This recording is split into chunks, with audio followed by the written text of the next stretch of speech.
Hi, I'm David Young. I'm here to share my woodcarving journey, a little bit about publishing and my YouTube videos. I go by DY Woodcarving on Instagram and YouTube, and this is the International Association of Woodcarvers. All right. Good afternoon, everyone. Welcome to the International Association of Woodcarvers. Today is Saturday, the 12th of October, a little bit after 3 p.m. Eastern Standard Time. And I just want to thank you all again for coming in on this Saturday afternoon. I know it's a sunny Saturday, nice cool breeze outside in October. We were just talking to our presenter, David Young, about the weather in Michigan and how it's turning fall. We're going to try to continue to have meetings on through the end of the year. I'll tell you a little bit about our schedule coming up. Just wanted to, again, say thank you all for joining us. David Jones is going to be coming on presenting today. I'll remind you all next weekend, Rich Embling's going to be in with us. Rich coming to us from the United Kingdom. He's going to do a demonstration for us. So look for that. Dale Green, who is on today, is going to be doing a demonstration for us on October the 26th. Johnny Layton's going to be on November the 2nd, and I think I saw Johnny in the meeting here. And then Pat Coffey's going to be in on November the 9th. So that's our lineup so far through November the 9th.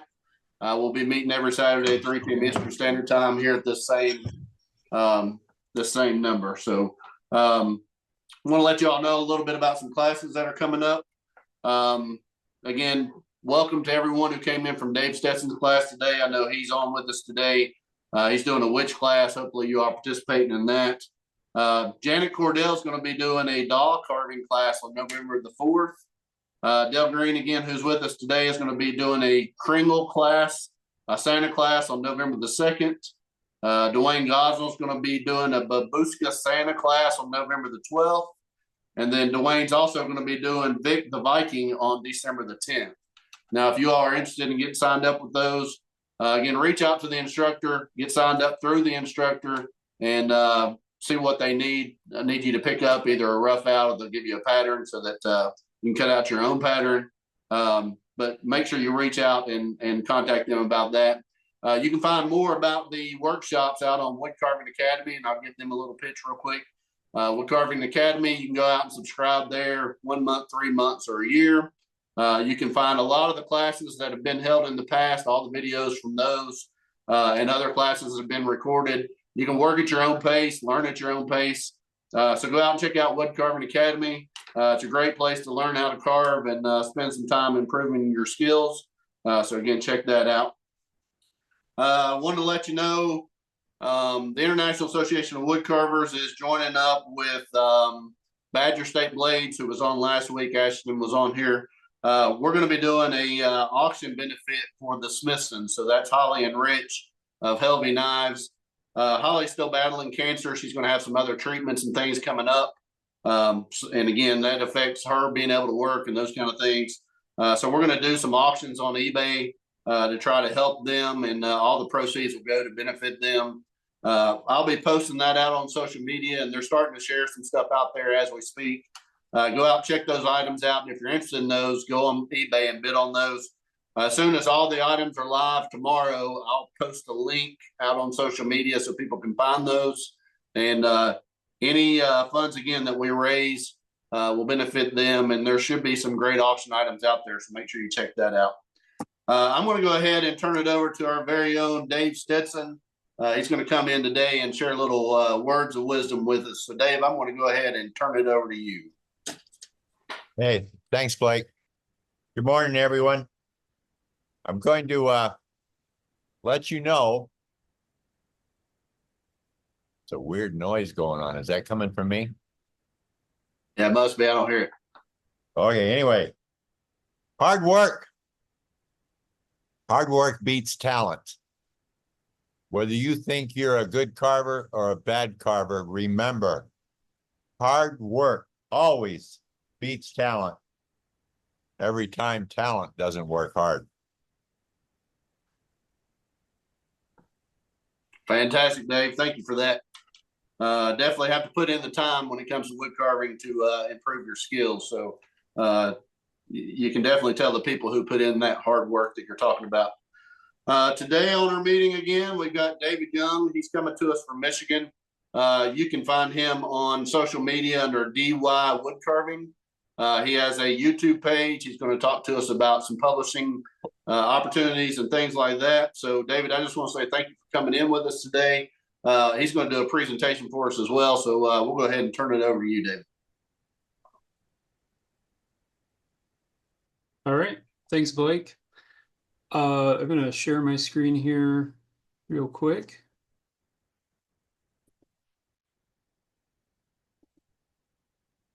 So y'all can see that.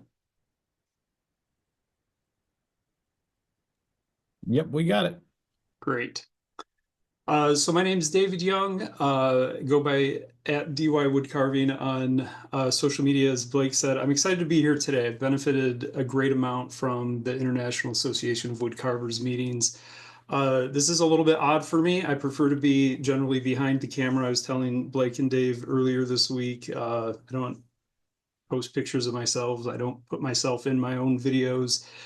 But I'm excited to be able to share, and I wanted to do this because I've gained so much from the International Association of Woodcarvers sessions over the years. I don't usually join live because I just have so much going on Saturdays, but I watch almost all of them on YouTube and have for quite a while. And when I heard Blake asking for volunteers or suggestions, I thought I should put myself out there and do that. So I'm going to be sharing today my carving journey, and I've enjoyed hearing that from so many of you all before, and included in that some of the different experiences that I've really been blessed to have. So this is me @DY Woodcarving. That's David Young Woodcarving. I didn't know anything about Instagram when I joined it, and so I called myself DY Woodcarving, and I've been called DIY wood carving, dry wood carving, a lot of different things. So hopefully it's not too hard to keep track of. But DIY wood carving is me. Things that are helpful to know about. I'm an educator, and you're probably not shocked to hear that because I've got a PowerPoint for you today. I started my career as a high school math teacher. I love geometry, and hopefully you can see that in my carvings. But the last 15 years or so, I've been an instructional designer. My job is literally to design instruction. I work for a nonprofit here in Michigan, designing online high school courses and online training for teachers. And I've been leading the team that does that for the last 5 or so years. So I have a heart for teaching, a heart for teaching and educating and explaining concepts in simple ways. I'm a family man. I've got a wonderful wife and 3 kids who I think are watching downstairs right now. And that means that I'm busy. We've got nonstop things going, taking kids to sporting events, church commitments, all these types of activities. And that means that I carve quick, small things. Most of what you'll see here today, or if you've seen my work before, I rarely carve anything taller than 4 inches. I don't like having a project hanging over my head. So one day I will start carving bigger things, and I keep thinking that when I have more time. But I like carving little things that I can finish in a weekend or a night and not have big things hanging over my head. I value creativity, so I try really hard in what I do, both in my own carvings and designs and in my YouTube videos and other things to do something different, to do something that I feel like is going to add value and give a little bit of a different perspective on thing. I'm a self-directed carver, and so I don't like the term self-taught because self-taught means that like I've somehow magically taught myself how or figured out how to do this. That's not true. I've directed my learning, and I've learned from some of the best teachers, and I'll cover some of that as I go through my talk today as well. But so what's generally referred to as self-taught, but I've learned asynchronously from a lot of different great carvers online. I like plaid, which might seem irrelevant, but when you carve a self-portrait and then you realize you have to paint it, liking plaid is a negative. So anyway, uh, it's a nice plaid fall day in Michigan here. That's just a little joke, but uh, I am also a lifelong learner. That means that I love learning new things, trying new things, and I went through a lot of different hobbies before I got onto wood carving. And I hope that's encouraging for folks that you can pick this up later in life. I was about 39 when I started carving, and I look forward to doing it for a lot more years. It's really clicked for me more than a lot of other hobbies and things that I've done. So what I want to do with my wood carving journey today is kind of take you through, because I haven't been carving for too long, kind of year by year. And as I do that, I'm going to highlight some different things that have impacted me and things that I've learned, and share some of my work. I should say I would love to be interrupted with questions. You can ask them out loud or put them in chat, and Blake will help make sure that I hear them. I don't mind that at all, and would welcome the conversation. So my carving journey really started in 2018. We were on a family vacation. As Blake said, I live in Michigan, but we were on vacation with some family in the mountains in North Carolina, and we had a great week in the mountains there. And we got home, and I was reflecting on my trip, and my favorite part of the trip was this. I had an afternoon just by myself, sitting by the campfire, and on a whim, I started whittling sticks, marshmallow sticks for my kids, right? So I'd never really whittled growing up. I was in Boy Scouts. I whittled little sticks and things, but not really hobby whittling. These are the pocket knives I used at the time. And on a whim, I decided to carve my kids' names into the sticks, and I carved each of them. I didn't really know what I was doing. And I'm not going to show the full picture because I just don't share my kids' names and pictures on stuff that's going to go out publicly. But you can kind of see on the bottom corner of this picture a little bit. I was making stop cuts and carving into them, and I didn't know that. I didn't know what I was doing, but I just thought it would be fun to carve their names into it. And I thought that was a lot of fun. It was relaxing, and but it's only something that I do when I'm on vacation or I'm camping or something like that. And so the thought crossed my mind, like, don't people do this for fun or for relaxing when they're not on vacation, and not just, sitting around the campfire with a pocket knife? So we came home from that vacation. I went to the hardware store and I bought a block of carving wood. I had no idea what I was going to do with it. I had no idea what kind of wood or what to do. It just said carving wood. It was I want to say 2 by 2 by about 10-inch block of wood. And I set it in my garage and I did nothing. So that was in June, and I set it there, thought this would be fun to try again, didn't know what to do with it. I did nothing for about 6 months. And then early in January in 2019, so this is when I really feel like I started carving, was 2019. Late one night, it was right after New Year's, sitting up on YouTube, whatever, this video got suggested to me. The most fantastically simple yet satisfying carving ever. I saw Doug is on. That's so exciting to me. Thank you, Doug, for this video and everything else that you've done.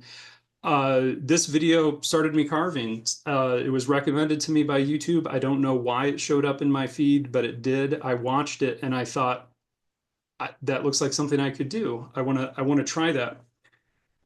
So I ran to my garage and I got my big block of wood, and I got a knife that I had gotten for Christmas that year.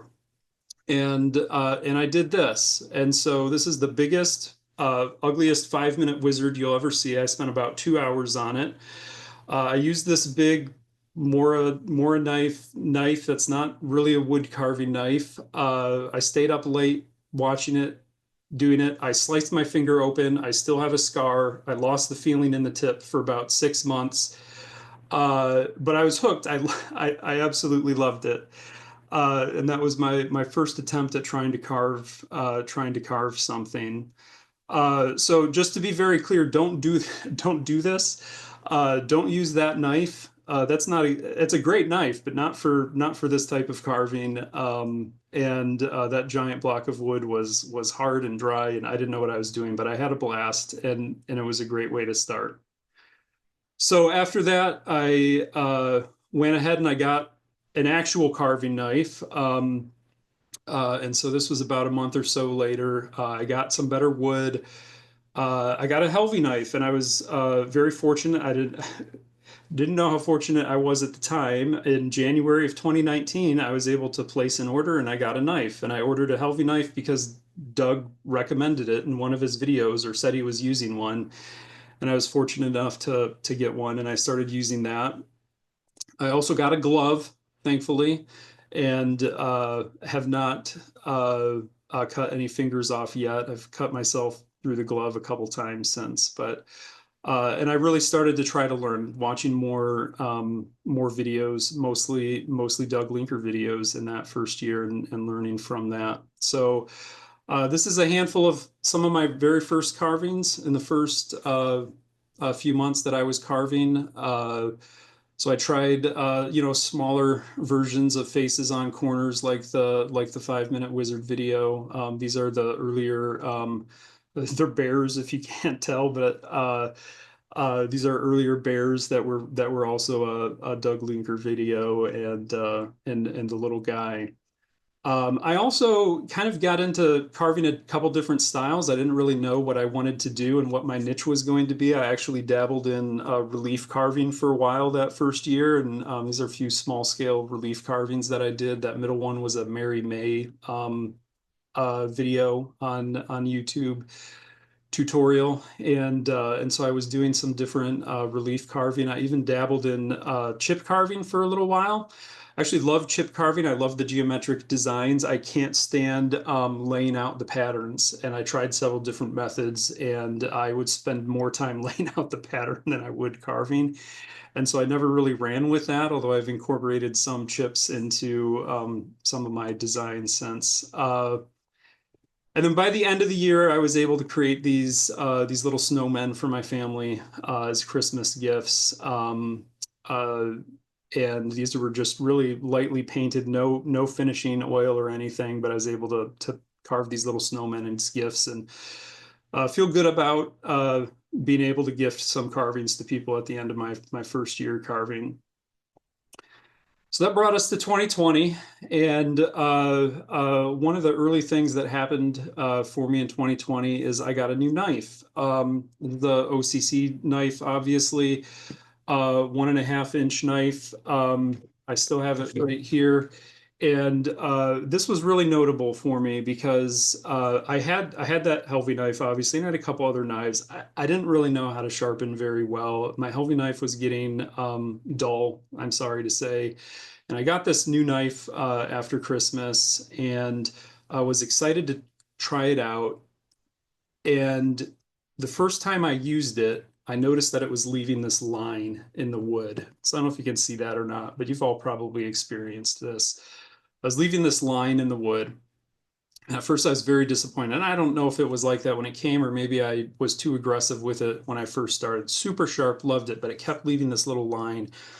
And I knew there was some kind of nick on it. I didn't know what to do with it. And so this is when I got serious about trying to learn how to sharpen. And so this was actually a really good experience for me because it forced me to take this knife that I had gotten and figure out, how am I going to sharpen it? How am I going to make it work? So of course I had been stropping my knife. I had gotten a strop early on and had been stropping my knives, but I don't think I'd been stropping enough or properly. And the way that I learned to sharpen at that time was sandpaper. So this picture is, a high grit, probably like a 1200 grit sandpaper on top of a piece of glass, on top of a wood board, and I use it just like the strop to sharpen. I learned this from the Marty Leanhouts, who's a chip carver on YouTube. He has a video on this method, Scary Sharp, and that's still what I use to sharpen my knives when I need to. I do have a couple diamond stones that I'll use if I've really damaged something or really have to reshape a blade. But I do almost all of my sharpening by hand, and I do, 90% of it is stropping. And then when I need to, I move to the sandpaper for that. You probably know that OCC knives come with tool marks in them, which is fine. There's nothing wrong with that. They're great, fantastic knives. I sharpened this knife so much, and it's one of my favorite knives because I learned to sharpen with this knife. I got it so sharp that I actually added a mirror polish by hand over the years, and I've caught some of my carvings using that, sneaking off with it to check out their hair and things like that. So I'm pretty proud that I was able to get that mirror finish on it by hand over the years. But anyway, of course, in 2020, we all know in March everything shut down for COVID-19. Bad for a very large number of reasons, but gave me a lot of time, as I'm sure it did for a lot of you, to carve and spend on my hobbies, right? And so 2020 was actually a year of really rapid growth for me. I'd been carving for about a year, had been turned on to some of these different resources and things like that. But all of the extra time that was afforded by COVID really allowed me to get the practice time in that I needed to improve, combined with the fact that I had recently learned how to keep my knives sharp, and I started to learn and grow a lot more. Uh, in I think May of 2020, I joined Instagram, to the shock of my family. You joined Instagram. I had never been on Instagram before. I didn't know how it worked. I didn't really know anything about it. If I did, I probably would have spent 3 weeks trying to decide what funny pun name with the word whittle to make my username. But I didn't, so I just signed up as DY Woodcarving. The reason I signed up for Instagram was because I was reading comments on a Doug Linker video, and somebody mentioned something he had posted on Instagram, and I thought, I'm missing out on Doug Linker content. I didn't I didn't know there was other content out there. So I was like, I got to join Instagram and see what's there. So I joined Instagram. And in addition to following Doug and a number of other things, one of the first accounts that I found was the International Association of Woodcarvers, which of course was starting right, at that time.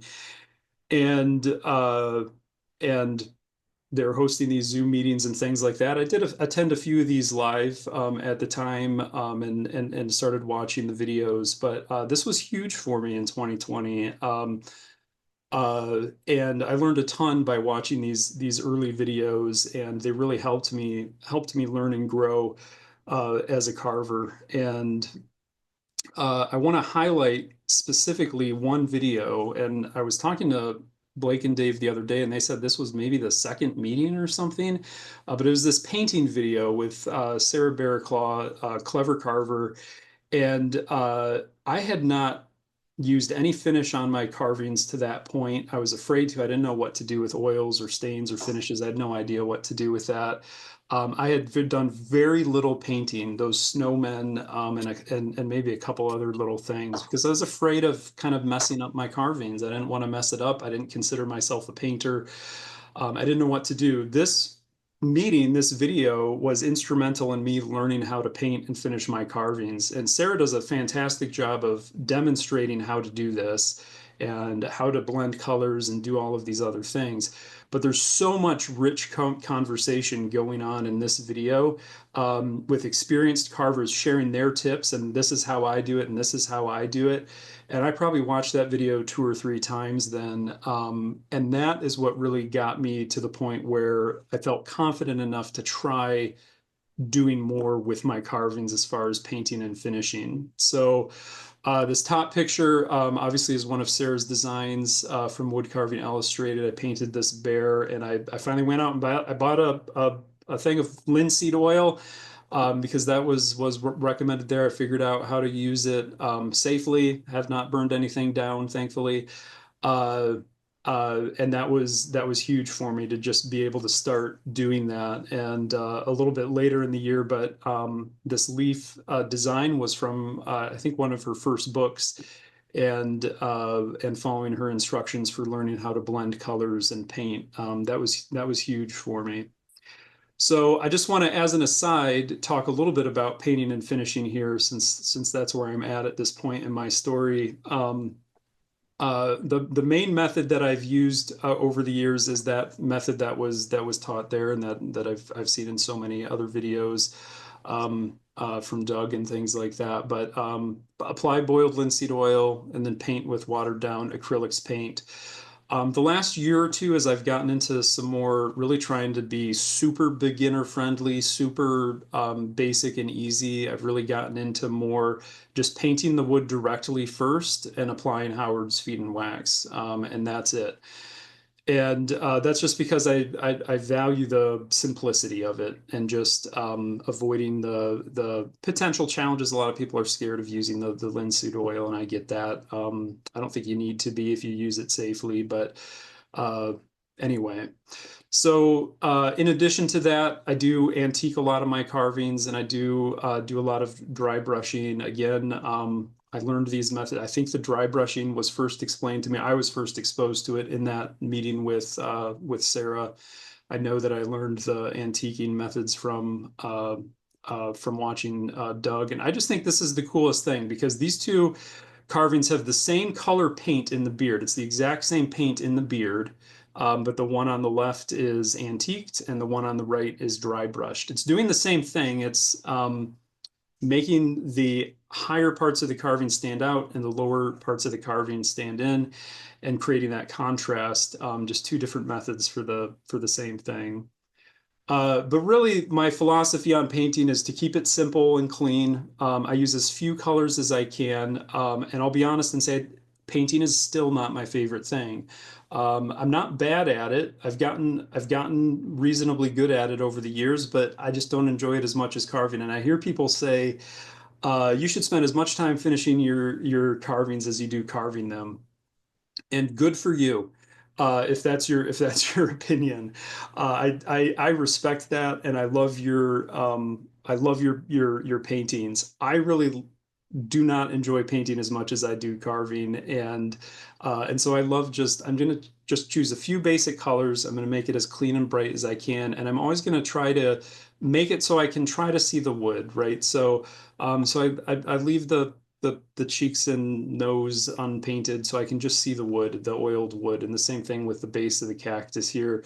This one is finished with the oil and then paint method. This one is just really heavily watered down green paint and then covered with Howard's feed and wax.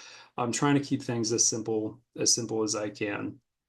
So anyway, also in 2020, as I was continuing to learn, I got tied into or got connected to Woodcarving Illustrated magazine, reading those magazines, benefiting from those resources, and a lot of the other books at Fox Chapel Publishing. Um, this was the first wood spirit I ever carved, July 2020. It was from this Harold Enlow book, which is one of the first books I recommend anybody, um, especially for faces. And then you can get the study sticks that go along with that. When people ask me, where did you learn to carve that hair? It's from this. I learned to carve hair from that. I don't do it exactly the same, but I do my version of that, my best option of trying to mimic that. And I bought this book because you can't look at that face and not be like, I want to carve that hair. I love it. But this was my first attempt at it, and I look at it now and it looks pretty crude, but I was so proud of that at the time. I remember that. Um, it's just a handful of some of my other carvings from that year, 2020. I spent some time carving little people. This is my boss and friend. This one here with the Diet Pepsi is my dad, probably still, maybe still my all-time favorite carving. This one is me, and I took myself on vacation to North Carolina and took that picture at a waterfall. Um, Couple other things to highlight here. The little pumpkin heads. I don't carve a ton of these now, but these were based on design by Larry Green, and Larry was one of those people who his contributions and his interviews and meetings at this International Association of Woodcarver meetings really influenced me heavily. The way that he talked about what he called production carving and coming up with simple designs that were reproducible has really influenced the way that I think about the designs and my approach to carving, and just his humble nature. And I've never met him, but I've really been influenced heavily by the things that he shared in some of those meetings. And I think at one point there was a podcast with him as well. This one on the left here, this little Santa on the left, of course, is a small version of Bob Kay's Simple Santa. Bob Kay is another person who really, I feel like, has been really inspiring to me in that he's a really good carver and he makes these really simple designs. And that's something that I've really aspired to, is I want to keep advancing as a carver, but I also want to stay focused on just really simple, basic things. This was my first attempt at a real Santa that I carved for my friend. I probably spent 8 hours painting it. And then I was really proud of this nativity set. So when I started carving, my wife asked for a nativity set, and it took a couple years, and I worked hard on trying to come up with a way that I could do it that would look, classy and respectable, and also be attainable for me with my skill set at the time. So I was really proud of that one at the time. So that brings us to 2021, and this is the first finished carving that I produced in 2021, and this was really an influential carving for me. I'd gotten this apron for Christmas, and so I could sit on the couch and whittle and not make a mess. And I was thinking I need to get better at carving bodies. I'm not very good at carving bodies. So I want to just try to carve a little gnome guy similar to that Santa that I had made. And I just wanted the elbows to stick out, and I just wanted more of a profile from the front of outline of what that would shape. And so I kind of worked out this little arm design, kind of similar to the Simple Santa thing, but going into pockets instead of coming together underneath. And painted him up. I think I called him like an incognito Santa because it was right after Christmas. But this was really instrumental for me because it set me down this path that really led to a lot of other things. So I enjoyed that, and then I went on, and then over the next few months, I just carved a bunch of very similar type gnomes. And then when I got to May, I carved this set, and I wouldn't have gotten here if I hadn't started with that other one. And this was huge for me because shortly after posting this picture, the one on the right, I was contacted by Woodcarving Illustrated and asked if I could do an article on it, which shocked me that I was being asked after not having been carved that long. I was super excited. I had actually, there's a video from Kaylee Schofield, who isn't there anymore, but there's an International Association of Woodcarver video with her that's really interesting to watch if you're interested in more of that. But anyway, that was a great opportunity that wouldn't have come if I hadn't carved that gnome, if I hadn't carved that Santa, and all of those things going back. So what's really interesting about this in the picture on the left is that I wasn't setting out to do this. I'd gotten this old timer knife. There's a YouTube channel, Carving is Fun, is a good video about this knife. And I had worked on trying to reprofile the blades some and sharpen them up. And I just wanted something quick to try it on. And I carved this one on the left, and I was like, I want to make a really zigzaggy hat. That's what I want to do. I want to make a really zigzaggy hat. And for some reason, just the ease of that little blade kind of worked its way through the wood that way, and came out that way. And then I tried to do a couple more, variations on that. So that was really helpful for me. And I wanted to share this picture. I just snapped this yesterday, but just to show kind of progression. I had this idea. I like carving small things back in 2019 after I just started. Of could I carve just a little tiny um, miniature gnome? And I had gotten a bunch of wood on eBay that was 3/4 by 3/4 by 3 inches. And so I was carving a bunch of stuff that was that small, 3/4, 3/4 by 3.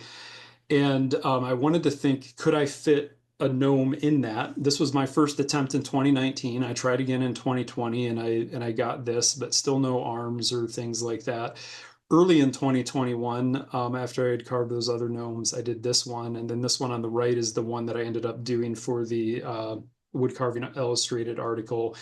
And I just experimented for a long time with how could I fit a body into this little space, and ended up getting rid of the space on the arms so I could bring them up right underneath the beard, and fit that whole gnome on the body. So I kind of went crazy after that, and carved a bunch of gnomes in 2021. Including adding a female design to the collection, Christmas gnomes, things like that. And this was big because people like gnomes, it turns out. I'd never considered myself being particularly interested in gnomes, but man, people love gnomes. And so I got all these followers on Instagram because I was carving gnomes. I don't know that they really cared about my carving or things like that. But I got a bunch of people following me because they liked all of these colorful, fun gnome pictures.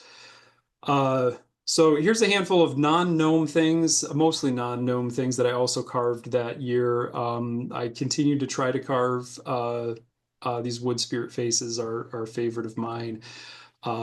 This really simple wood spirit thing, which has since become a popular video for me on YouTube.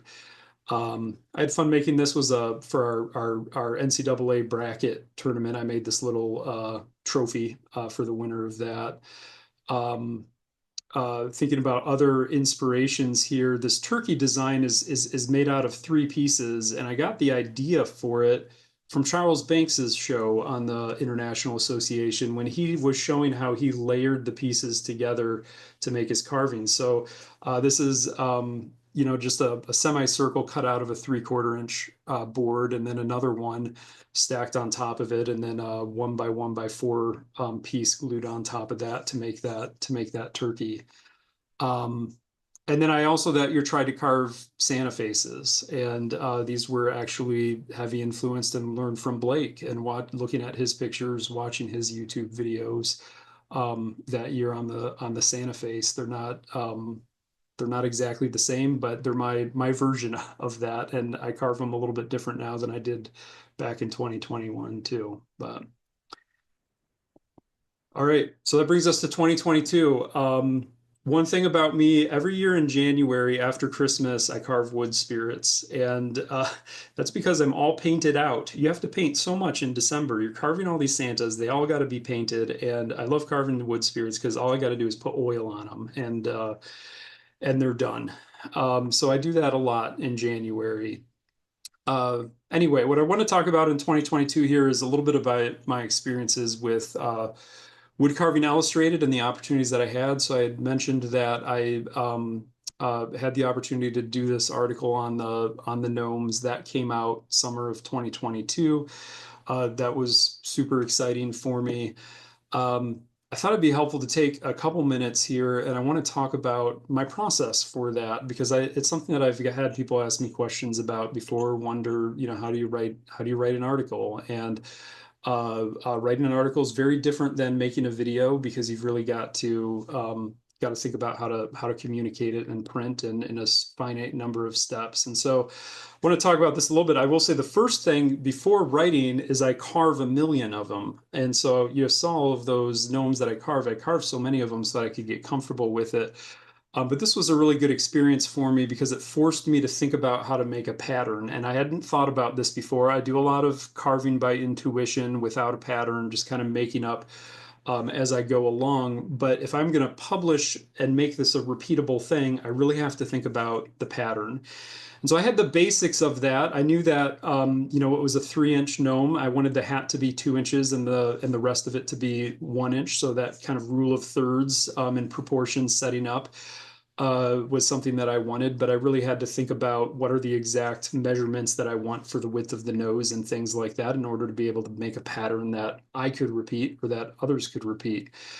From there, I have to think about how are you going to explain how to do this in a number of steps. So I was told make it in about 12 steps. I remember 10 to 14 steps or something. So I'm aiming to write it out in 12 steps. Well, as you know, your carvings don't have 12 steps or 3 steps or 100 steps. You're going from start to finish doing those things. You really have to think about how do I bunch steps together and then explain those in a step, which means that often when you're doing a step of 12, you're actually doing 2 or 3 different things that you're trying to explain and that you're trying to capture in a picture. And so often what I'll do is take draft sample pictures to think about how am I going to do that. And so this is just a low quality one stage of the process. I will actually sit there and take pictures on my phone and look at how can I make sure that I'm showing the right things on each step to get that. Once I get that down, then I'll come back and I'll take final pictures on a clear background. And usually I've got at least a dozen photos for each step, and I've got to decide which one I want to do. So if you're doing 3 different things in a step, I want to pick a picture that's going to show you how to do all 3 of those things. So it's got to be a picture that shows you the end of that step. And I got to think about how do I hold my hand there so you can see the thing I did in the previous step, or how do I hold my knife so it's not reflecting the logo on my shirt in it? All of those fun things. And then I go back and finalize the writing, and you send that off to the Woodcarving Illustrated team, and they do a fantastic job of putting that into a page layout and making that work. So that's been kind of my approach, and that's the way that I've used it. I've been fortunate enough. They enjoyed that article and they asked for a couple more, and so I've been fortunate enough to have a handful of articles written. The next one was just the Christmas version of that, which was very similar. Came out in winter 2022. I'm cheating a little bit in my timeline here. These came out in 2023, but I was really writing them in 2022. This Easter egg, and this was another idea of I just want something that I can carve super quick and easy. So you cut these little egg shapes out of your basswood board, use your knife to cut down the edges, and then you paint them, and then you use your V-tool or your little gouges as decorating tools, and you just decorate them like painted eggs, which is a lot of fun. This one is maybe my favorite one, partly because it snuck onto the cover. But this was a set of succulents that I carved that was in the 23 issue. And so each one of those has about 4 or 5 steps.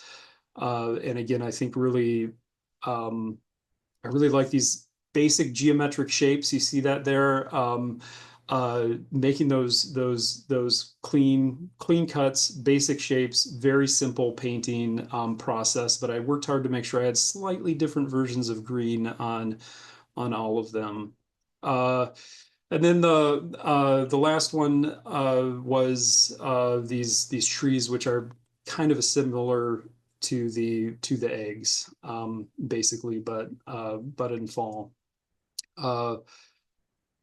So yeah, also in 2022, this is a handful of other things that I carved that year. I went through a little bit of a flat plane phase. Was really trying to think about how could I carve hair with just my knife, and that's where this little guy came out of, and he's got those flat plane Harley Refsol triangle eyes, which are great. This one is James Ray Miller pattern.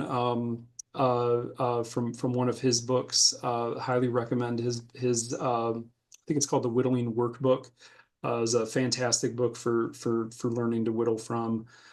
I had this idea that my tree would be losing leaves, and so I painted a block of wood orange, and I whittled a bunch of chunks off of it, and then I painted it orange again, and I whittled a bunch of chunks off of it, so I could make it look like the shavings were the leaves falling off the tree. And I just had fun with that one afternoon. I kept working, iterating on my wood spirit, so you can see me progressing there. That's something that I keep coming back to, as well as my gnomes. And then the largest figures that I ever carved, I did here, and these are like maybe 5.5 inches tall. They're big for me, and they took me forever to paint. But I thought I want to carve a decent sized Santa for my wife and for each of our parents, and so I did that year and carved these Santas. So that brings us to 2023. And I started my year again trying to carve wood spirits so I don't have to paint anything right after painting all those Santas. But I did a little bit different here. This is my first attempt trying cottonwood bark. I'd wanted to try cottonwood bark. I've still only done maybe 2 or 3 cottonwood bark carvings, but this one's about 13 inches tall, I think, and 4.5 or 5 inches wide at the top. And so just trying to take what I had been doing on the smaller scale wood spirits and blow them up a little bit larger. And so that was a lot of fun early in the year. But the other thing that I did in 2023 that I'm going to talk more about now is YouTube. So actually in 2021, I had put these videos on how to carve that little gnome up, and I had a friend who was getting into whittling, and I wanted to help him, and I wanted to put some of these ideas and things that I had down. And so I made these videos. They're not great production quality. I struggle to keep it under the camera sometimes. It's hard to look at it and carve and keep it under camera at the same time. But they do really explain a lot of my thoughts on carving and that. And they sat there for about 2 years. I think I posted these in 2021. They sat there for about 2 years, but they were getting, some hits and things like that. So in 2023, I thought I want to ramp up a little bit of my YouTube video and try to do more, really out of a desire to teach more. But the first thing I did is I recorded these knife overview videos. So I had acquired a good number of knives over the years. Anytime I got money for writing an article or uh, selling, very occasionally I'll sell things on Etsy. I would use that money to buy knives or other tools, but I like knives a lot.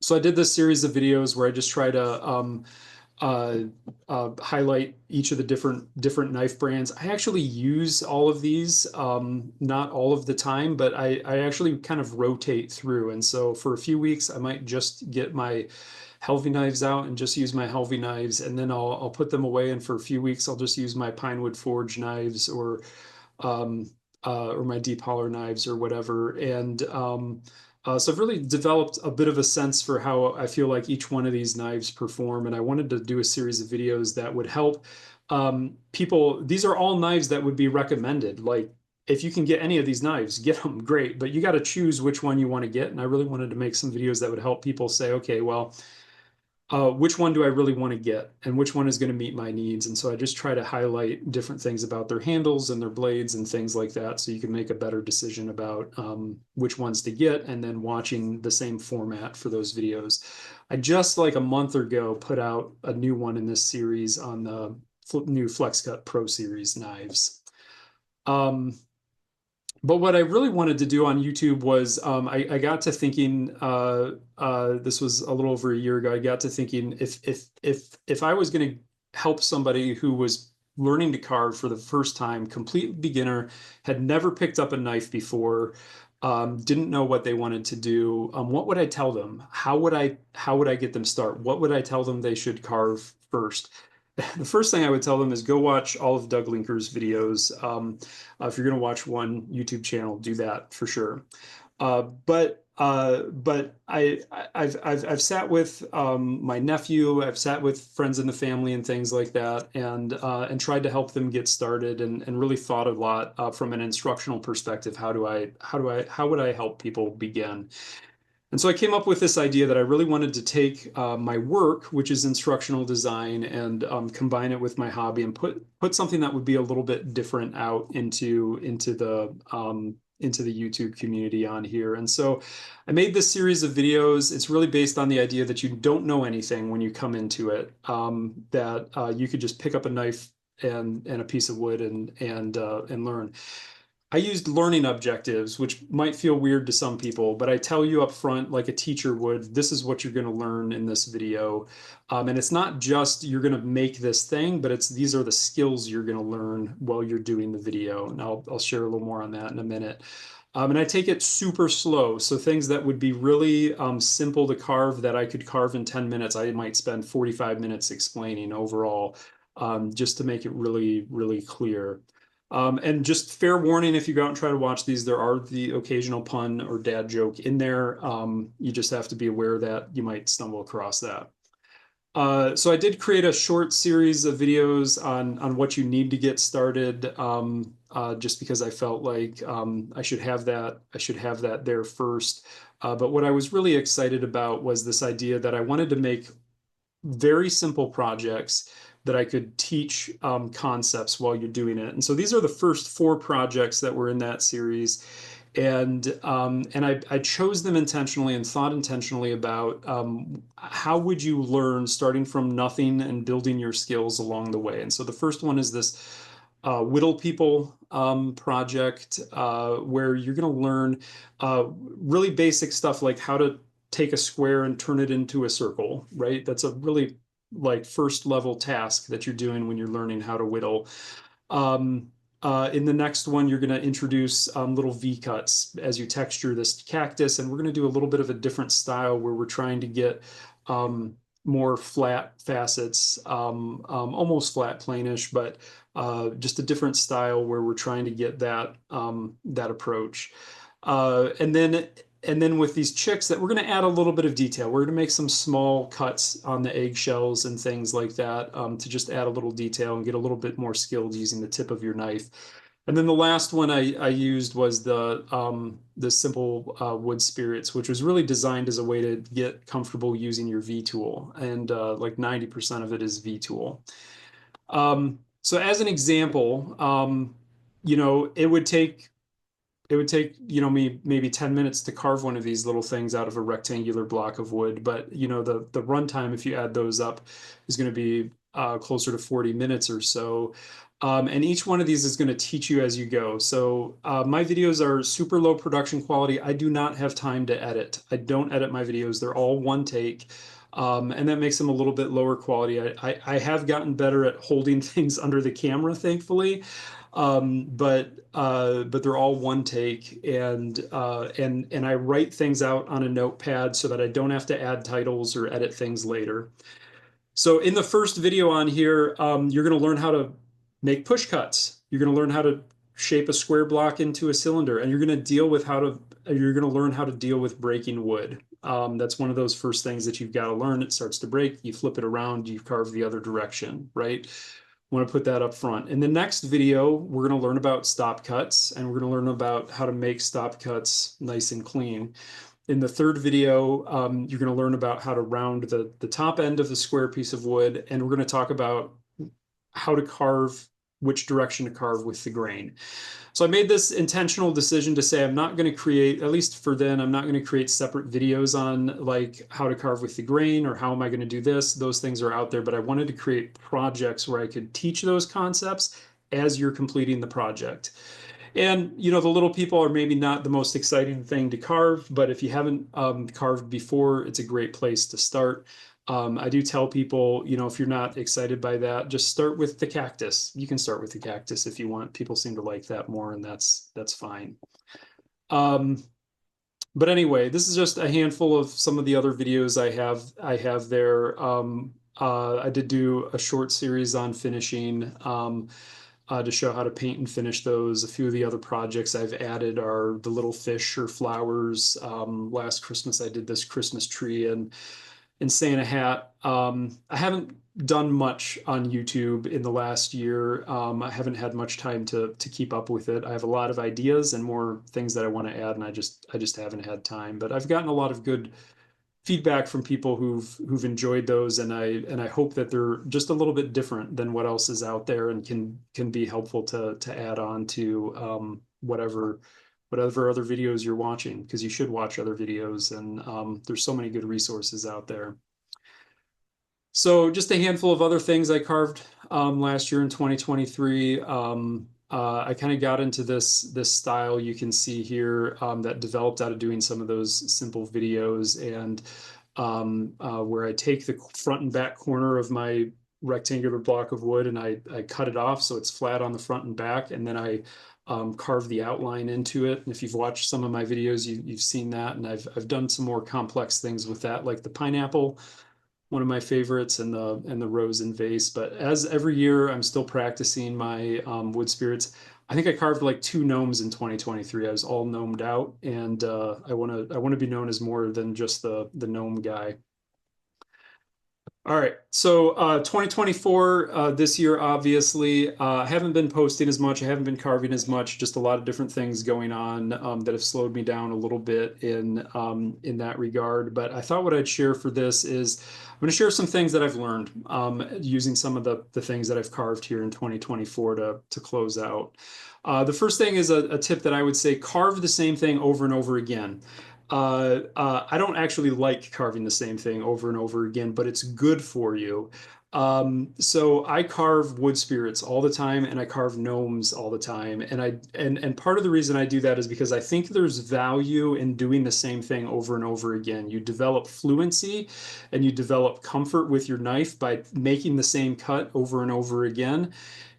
And you also iterate on those designs and you improve on them. So you've seen pictures from my first wood spirits up to these are ones that I carved earlier this year. I still have so much room to grow on carving faces, so much that I need to learn and work on. But I'm really pleased with the progress that I've made because I keep doing it over and over again. And even my gnomes, these ones I carved this year, I've iterated on the design from 2021. The way that I notch out the beards now, I've changed so that if you look at my older ones, they're more round. They don't have as much depth. I've been able to figure out, and as I've learned, how to add more depth to it, how to make the shape of the hat taper better towards the top. So it looks like the hat is a little bit more, it's supposed to be fantastical, but look a little more natural that it could do that. So I do think there's a lot of value in carving the same thing over and over again, although you can burn yourself out on it. So I also think it's valuable to carve all different kinds of things. So contradictory advice maybe, but both true. Carve the same thing over again. Carve all different kinds of things. These are things I've carved this year. This little ice cream cone, similar in style to some of the other things, was an iteration on those designs that I made earlier this year. I do a lot of just carving random shapes, and these were some geometric patterns that I carved earlier this year just for fun. And then I did for me, big cottonwood bark carving. That's maybe my third cottonwood bark carving I did earlier this year. The other thing that I would say is practice photography. So I actually attribute a lot of my success to photography. The way that I have framed and photographed some of my pictures, I think that helped me get some attention from Woodcarving Illustrated, and has helped me be able to produce quality images for those publications. So I think about the way that I frame my pictures, the way that I light them, and I've upgraded my camera now in order to do that. So I recommend thinking about your photography. For me, these are my souvenirs. I give some carvings away. I sell some, very few, but I sell a little bit of carvings. I give carvings as gifts. I get to keep the pictures, and so I do like to put effort into that.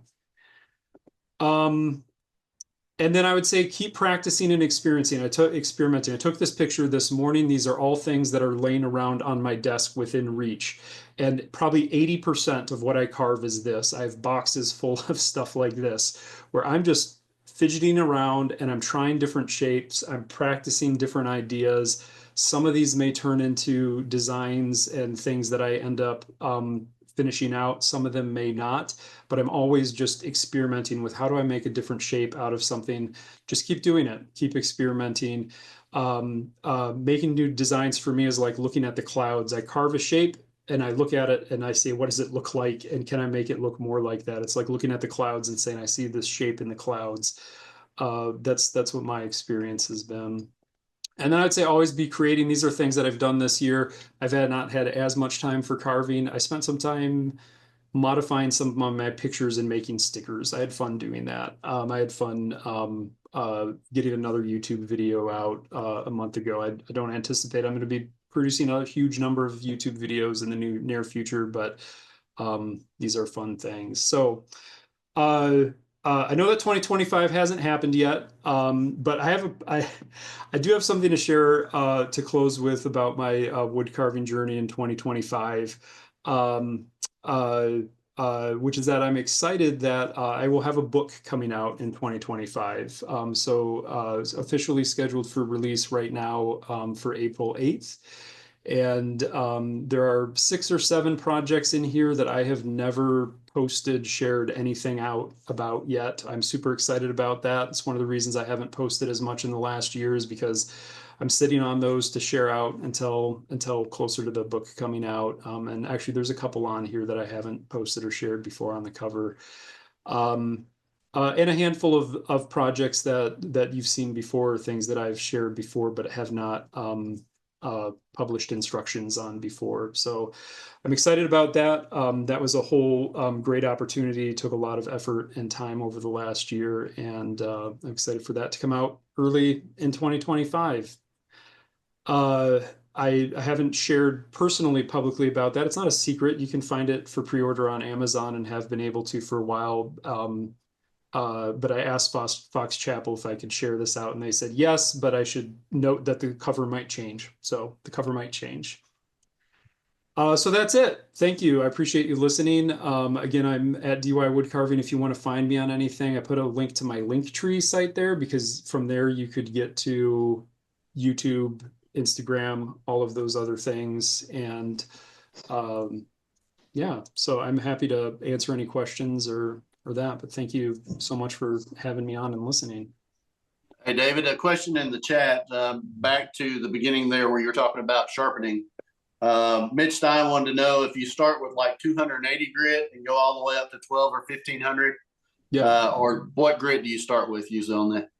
Yeah, that's a great question. So I usually it's just because it's dulled to the point where the stropping isn't quite getting it anymore. So I'm usually starting at like 1000 or 1200, and then moving up to maybe 1500, 2000 or things like that. And I know there's different opinions on if it's worth going much higher than that.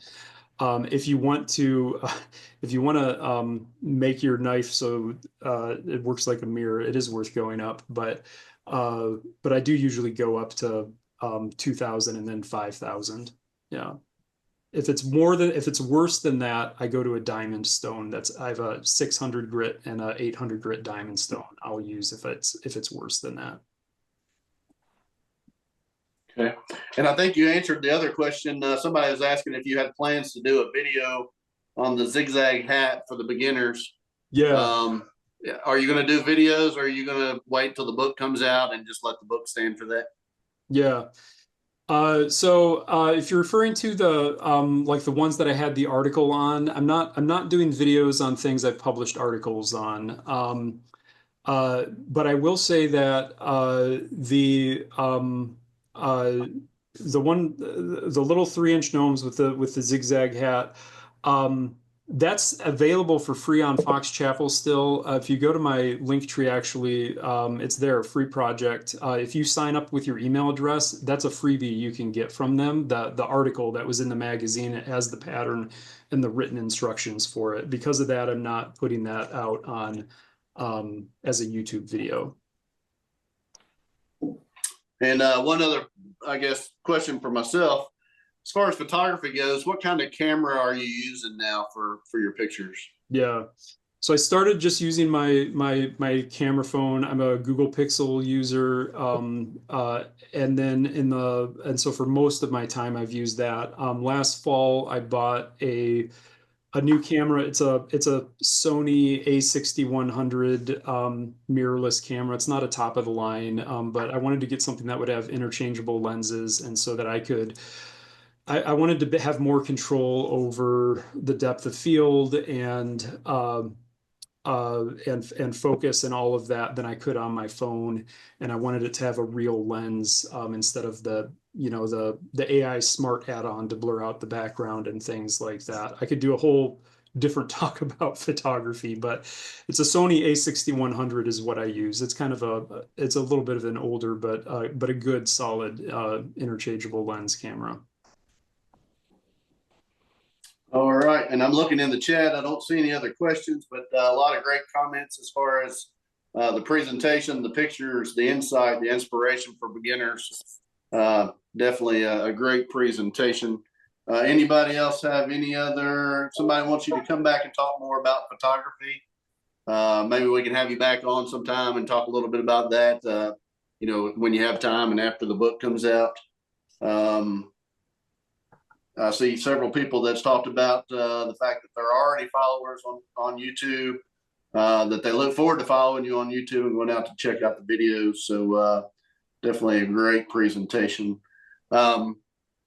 Any other questions from anybody that want to unmute? Okay. Well, David, I just want to say thank you for coming on and presenting with us. A lot of great information. I know people, when they watch this, they're going to be encouraged to get out there and get started if they haven't started already. Definitely a great resource to go out and check out his videos on YouTube. I did want to tell you, David, that Larry Green, who you referenced there, is a friend of mine, and he actually helped us get this started very far back in the very first meeting that we had before Sarah Bearclaw. Larry Green came on and did a presentation for us. And he also offered up his Zoom subscription for us to use until we were able to get our own.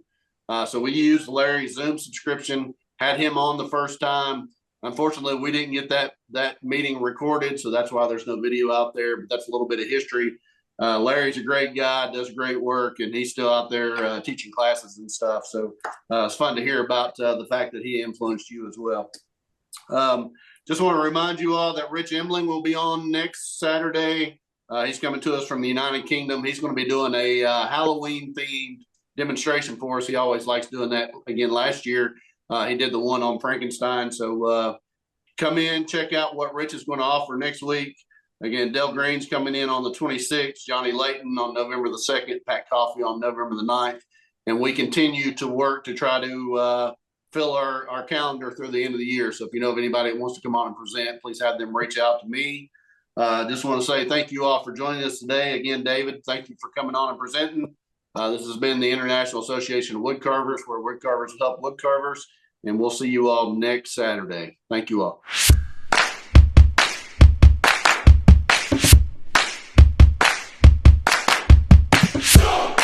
And David, you've seen it several times, so you know what it is. It's just basically introducing everybody to the International Association of Woodcarvers.